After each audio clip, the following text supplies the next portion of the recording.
नमस्ते। आज का वीडियो उन लोगों के लिए है जो आत्म अनुभूति यानी सेल्फ रियलाइजेशन और आध्यात्मिक पथ पर अग्रसर हैं और इसे और सुदृढ़ बनाने में प्रयासरत हैं। आज का वीडियो आपको बहुत सरल किंतु निश्चित परिणाम देने वाले मार्ग की ओर बढ़ते रहने और इसे और सशक्त करने में सहायता करेगा। हम सब हार्ड मास के पुतले होते हुए भी अमरत्व प्राप्त करना चाहते हैं, जबकि हमारे शरीर के एक रोम को वापस स्थापित करने की क्षमता नहीं है। किंतु अगर मैं कहूं कि आज बताई जाने वाली विधि आपके हर एक रोम को अमरत्व प्राप्त करने का मार्ग दिखाएगी, तो आप विश्वास नहीं कर पाएंगे। लेकिन यह केवल सत्य ही नहीं बल्कि प्राप्त किया जा सकता है या अचीवेबल है। अगर आपने महाभारत, रामायण, पद्म पुराण या कोई भी पुराण पढ़ा, सुना या देखा होगा, तो आप निश्चित ही इस श्लोक से या इस नामावली से अवगत होंगे। अश्वत्थामा बलिर्व्यासो हनुमानश्च विभीषणः कृपः परशुरामाश्च सप्त एते चिरंजीविनः सप्ते तान् संस्मरे नित्यं मार्कंडे मथाष्टमं जीवेत वर्षशतं सोपि सर्वव्याधि विवर्जितः। इस श्लोक में 7 ऐसे चिरंजीवी महापुरुषों के नाम हैं जो आज तक जीवित हैं, जिनके नाम के स्मरण या जप मात्र से आप दीर्घायु प्राप्त करते हैं, अकाल मृत्यु और रोग या शोक से बचे रहते हैं।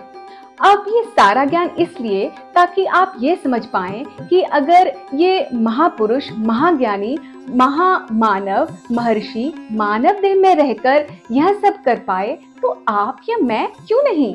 तो आइए जानते हैं हम यह सब कैसे प्राप्त कर सकते हैं। इसका बड़ा सरल व निश्चित उत्तर है जप एवं एकाग्रचित ध्यान।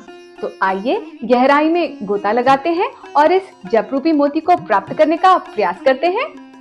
रामकृष्ण परमहंस, माँ शारदा, स्वामी विवेकानंद, चैतन्य महाप्रभु, भोलागिरी, संत कबीरदास, नानक देव जी, श्री हित प्रेमानंद जी महाराज, ऐसे कई पूजनीय व विख्यात नाम हैं जिन्होंने इस जप विज्ञान को आत्म अनुभूति और आत्म संतोष के साथ आत्मसात किया है और इस मार्ग पर चलते रहने का मार्ग प्रशस्त किया है।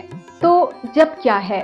श्रीमद् भगवद गीता में भगवान श्री कृष्ण ने कहा है, यज्ञानाम जप यज्ञोस्मि, यानी यज्ञों में सबसे बड़ा यज्ञ जप है। अतः जप सबसे महत्वपूर्ण व प्रभावशाली वैज्ञानिक प्रविधि है। जप एक गुरु प्रदत्त बीज मंत्र या दैविक नाम को बार बार लगातार अनंत संख्या तक दोहराए जाने की प्रक्रिया है। यह प्रक्रिया 3 भागों में विभाजित है, वाचिक, उपमसु और मानसिक।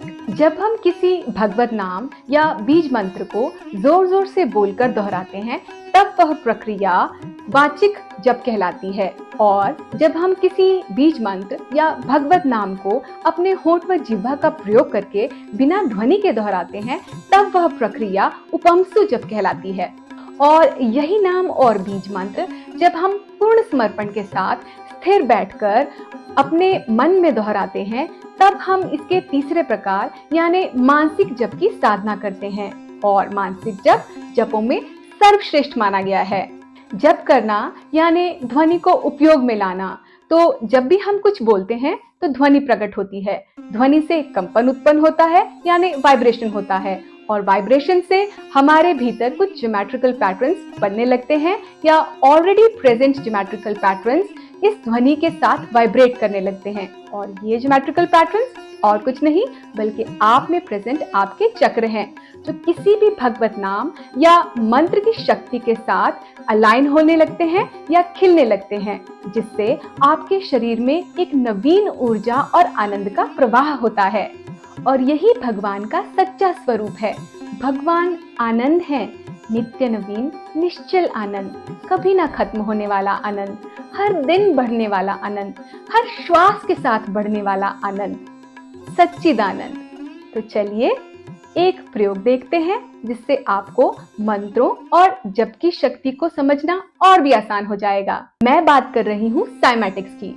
साइमैटिक्स एक दृश्य ध्वनि यानी विजिबल साउंड और वाइब्रेशन यानी कंपन का अध्ययन और इससे बनाए जाने वाले ज्योमेट्रिकल पैटर्न और आकार का विज्ञान है। यह शब्द ग्रीक भाषा में काइमा शब्द से आया है, जिसका मतलब है लहर या वेव।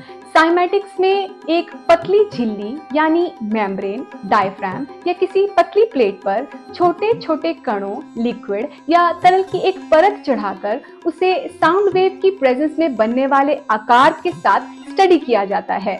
यहाँ आप इस व्यक्ति को देखेंगे जो पतली मेम्ब्रेन, पानी और छोटे छोटे कणों को साउंड वेव उत्पन्न करके कुछ आकार बनाता हुआ नजर आ रहा है। ठीक ऐसा ही हमारे शरीर में मौजूद हमारे चक्रों पर होता है जब हम नाम जप व मंत्र उच्चारण करते हैं। आपने देखा किस तरह मात्र ध्वनि से अलग अलग ज्योमेट्रिकल पैटर्न बनने लगते हैं। इसी तरह जब हम नाम जप या मंत्र जप का उच्चारण करते हैं तो हमारे शरीर में प्रेजेंट 7 सबसे महत्वपूर्ण चक्रों में बदलाव आने लगता है।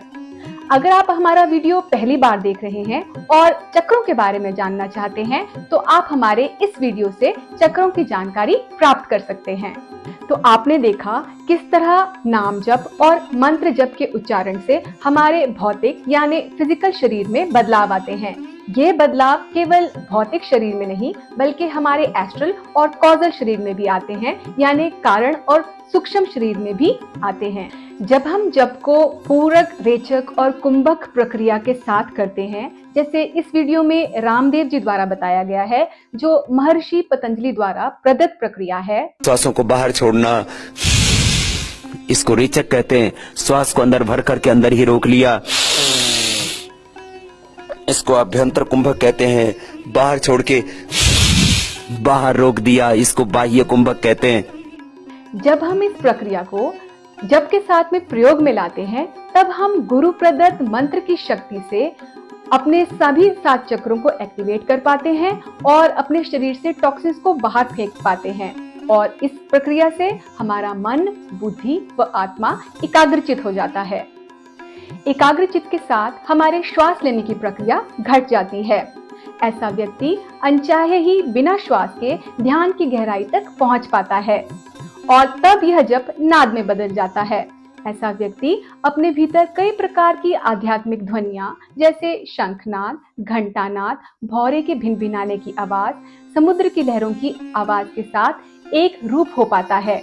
और यह सब तभी संभव है जब व्यक्ति ध्यान से अपने मन व बुद्धि को शांत कर गुरु प्रदत्त शक्ति या मंत्र या क्रिया योग या राजयोग की प्रक्रिया से अपने 7 चक्रों तक पहुंच पाता है।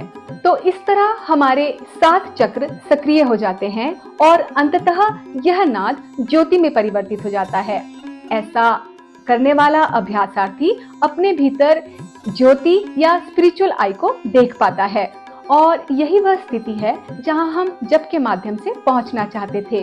तो यह सब प्रक्रिया हमें प्योरिफिकेशन ऑफ कॉन्शियसनेस यानी चित्त शुद्धिकरण और एस्ट्रल स्काई यानी अंतर आकाश को क्लियर करने में सहायता करती है। यह परिस्थिति सुबह यानी ब्रह्म मुहूर्त में सूर्य देव की लालिमा के समान है, जहां आदित्य स्वयं नहीं पर अंधकार भी नहीं। तो ऐसी परिस्थिति में साधक यदि भगवान के साकार रूप को भजता है तो उसे उनके साकार रूप के दर्शन होते हैं, और यदि वह निराकार को ध्याता है तो उसे सच्चिदानंद यानी नित्य नवीन निश्चल आनंद की प्राप्ति होती है। और यही वह स्थिति है जहां भक्त और भगवान एक हो जाते हैं, यानी the form and formless becomes one. आशा करती हूँ कि यह सरल विधि आपके भी काम आए और आपको भी नित्य नवीन निश्चल आनंद की प्राप्ति हो। सफर में आगे बढ़ते रहने के लिए लाइक और सब्सक्राइब करना ना भूलें। शुभम भूयात।